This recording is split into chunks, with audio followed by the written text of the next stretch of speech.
안녕하십니까. 불효자입니다. 사회적으로 또 국가적으로 갈등이 존재합니다.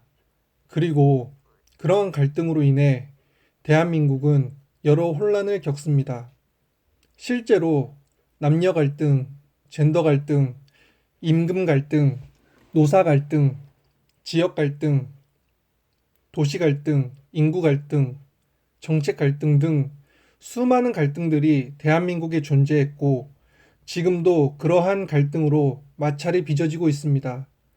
그런 갈등들 중 지금 청년들에게 가장 크게 다가오는 갈등이 뭐라고 물으신다면 단연 젠더 갈등, 페미니즘이라 할 것입니다. 남녀를 구분하고 모든 청년들이 이 논쟁으로 시끌시끌합니다. 최근 국민의힘 대선 후보 윤석열님은 여성가족부 폐지라는 공약을 내걸으셨죠. 그러자 그 공약을 본 수많은 청년들, 특히 2대남, 20, 30대 남성들이 열렬히 환호를 보냈습니다. 그만큼 20, 30대 남자들에게 있어 매우 민감하고 피로했던 논쟁이라 여기는 것 같습니다. 그래서 여성가족부를 폐지하는 것만으로도 이렇게 많은 지지를 보낼 수 있구나. 여성가족부만 없애준다면 적어도 지금보다 낫지 않을까 하는 생각을 청년들이 많이 한 것 같습니다. 여성가족부, 이름만 봐도 여성과 관련된 업무를 하는 부처라고 생각할 수 있죠. 물론 여성가족부는 꼭 여성만을 위해 일하는 것은 아니다. 가족과 청소년, 각계각층 소외받고 어려운 사람들을 위한 일을 하기도 하지만 그것은 피상적인 이야기라 생각합니다. 그래서 남성들이 여성가족부에게 그럼 남성들을 위해서 여성가족부가 한 일은 뭐가 있느냐라고 따져 물었을 때 여성가족부는 마땅히 대답을 하지 못했습니다. 실제로 남성들을 위해 특별히 정책을 펴거나 행정을 한 것이 없었기 때문이죠. 이것만 봐도 결국 여성가족부는 결국 여성만을 생각하는 부처이고 여성 중심의 정책을 펴내는 그런 부처라고 대부분의 사람들이 생각을 하는 것입니다.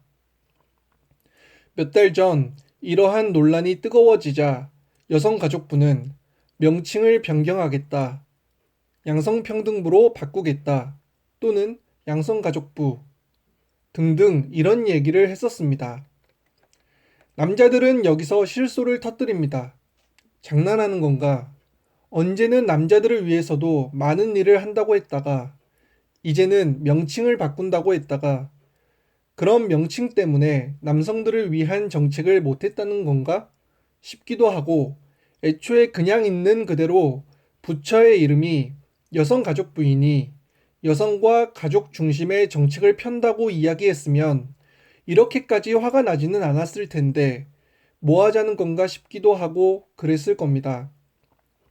그리고 여성 중심은 그렇다 치더라도 가족 중심? 오히려 가족이 되는 걸 반대하고 결혼을 하려는 사람들에게 결혼을 피하게 만드는 사회적 분위기를 만드는데 일조에 놓고선 가족 중심의 정책이라는 말을 하니까 더 화가 나는 겁니다.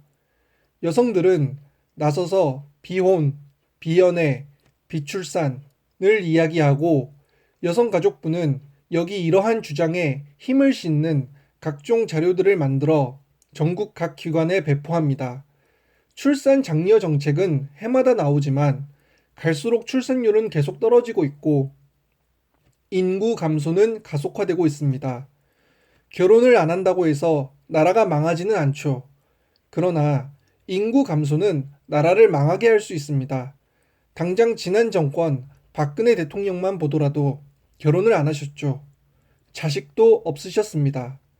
결혼과 출산은 선택이란 말이 있고 실제로 그런 선택을 했었던 분이셨죠. 그런 분이 대통령을 했었던 게 대한민국입니다. 그런데 이제는 국민들에게 비혼, 비출산, 비연애를 하는 게 당연하다는 식으로 젠더 갈등에 미쳐 있는 사람들은 사회 분위기를 이런 식으로 조성합니다.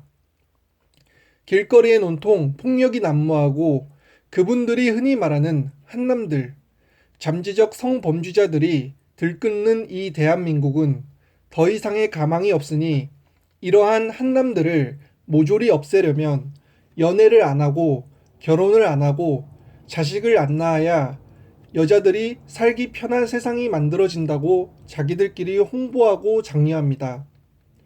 여성가족부는 그럼 이러한 사회적 분위기와 여성들의 태도를 보며 어떤 생각을 했고 어떤 행동을 취했습니까? 어떤 이야기를 했었습니까? 그건 잘못된 거다. 남자를 잠재적 성범죄자로 규정하고 모든 남자를 비하하고 멸시하는 건 성평등을 이루는데 전혀 도움이 되지 않는다고 비판한 적이 있습니까? 가족의 형태가 달라질 수는 있을지언정 가족의 소멸로 이어지는 건 결국 인구 감소에 더 추진력을 불어넣을 것이고 그럼 결국 인구 소멸과 국가 소멸로 이어지는 것일 텐데 가족 중심의 여러 대책을 마련하는 일을 했다는 여성가족부는 대체 어떤 일을 했습니까? 그래놓고 여성가족부는 평등을 일상으로 라는 슬로건을 내걸어서 각종 성차별을 없애기 위한 여러 정책적 움직임과 홍보를 했습니다. 여성가족부지만 여성은 있었고 가족은 없었습니다.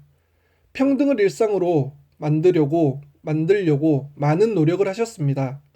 더불어 성차별을 없애려 부단히 애쓰셨습니다. 그 점은 인정해야 합니다. 그러나 성차별을 없애자고 했지만 여성이란 이유만으로 혜택을 보는 것들은 외면했습니다. 아니, 알려고도 하지도 않았습니다. 마치 뷔페처럼 본인이 먹고 싶은 것만 골라서 접시에 담아 먹는 뷔페처럼 성차별로 인한 여러 갈등을 해소하려고 했지만 정작 도움이 되는 차별은 그대로 두려고 했습니다. 여성에게 도움이 되는, 여성에게 혜택이 되는, 여성에게 집중이 되는 그런 차별은 허용했습니다. 그리고 그게 맞다고 했습니다. 그건 좀 아니지 않나? 라고 주장하는 사람들에게 뭣도 모르면서 함부로 말하지 말아라. 공감 능력이 없는 사이코패스 같다. 공부를 더 하고 오시라. 는 말로 조롱하기 바빴습니다. 상식적인 이야기를 하는 데에도 무식하다는 소리를 들었습니다. 여자라는 이유만으로 해야 하는 게 차별이라면 당연히 남자라는 이유만으로 해야 하는 것 또한 차별인 것인데 어찌 남자는 차별이 아니라고 얘기를 하는 건지 이해가 안 되는 거죠. 그래서 이대남들이 분노한 겁니다. 왜 우리는 차별이 아닌 건데? 왜 우리는 당연한 건데? 여성들의 차별만 차별이고 우리 남성들이 느끼는 차별은 차별이 아닌 건가? 그냥 참고 살면 된다. 이런 건가? 남자답지 못하다는 말은 일상적으로 쏟아내면서 여자답지 못하다는 말은 여성 혐오라 낙인 찍히는 사회에 이제는 못 견디려는, 아니, 안 견디려고 하는 겁니다. 그래서 남자들이 들고 일어난 것이고 하나하나마다 딴지를 걸기 시작한 겁니다. 이거는, 저거는, 저것도 차별이잖아. 남자 차별인데? 저건 괜찮아? 저건 그래도 돼? 이러면서 말이죠. 어차피 여성들은 여성 차별에만 신경을 쓰니 남자들도 남성 차별에만 신경을 쓰겠다고 나선 거죠. 그래서 결국 사회는 젠더 갈등이라는 큰 틀 아래 페미니즘과 성평등이라는 가치와 충돌하며 남자, 여자 나누어서 편을 먹고 싸우게 된 겁니다. 성차별을 없애기 위해 시작한 행동들이 도리어 더 성차별적인 행동을 이끌어내는데 일조하게 된 겁니다. 모순적이게도. 이대남들은 그게 궁금한 겁니다. 평등은 어떤 평등을 말하는 것이냐? 기계적 평등을 말하는 것이냐? 아니면 사회적 평등, 구조적 평등을 말하는 것이냐? 그것도 아니라면 그냥 생물학적 평등을 말하는 것이냐? 우스갯소리지만 회사나 단체, 여러 조직에서 남자들이 성평등을 외치면서 여성들을 외면하거나 돕지 않으면 안 좋은 소리를 듣지 않습니까? 아니, 남자가 힘든 일 겪을 때 여자들이 돕지를 않는데 왜 남자는 당연히 여자가 힘들면 도와야 하나요? 라고 물으면 그런 질문을 하는 남자들 더 안 좋게 보지 않습니까? 사회 분위기가 그렇습니다. 인정하기 싫지만 그래요. 그래서 이대남들이 더 분노하는 것일 수도 있습니다. 앞으로 평등을 논할 거면 전부 다 평등하게 바꿔라. 아니면 차이가 있다는 것을 인정하고 차별에 대해서만 얘기하자. 그것도 아니라면 이 논쟁은 할 필요가 없다. 이게 이대남들의 주된 생각입니다. 그리고 이런 생각에 동조하는 사람들이 최근에는 부쩍 늘었습니다. 그래서 각 대선 후보를 비롯해서 여러 정당, 정치권 인사들이 이대남들을 주시하는 거라 생각합니다. 단순하게 소수 의견으로 분류하기가 힘들어졌으니까요. 여러분들의 생각은 어떠십니까? 여러분들도 이대남들의 생각과 같습니까? 아니면 다릅니까? 어떤 식으로 생각을 하든 이러한 젠더 갈등은 앞으로 계속 지속될 것으로 보입니다. 참 많은 생각이 듭니다. 감사합니다.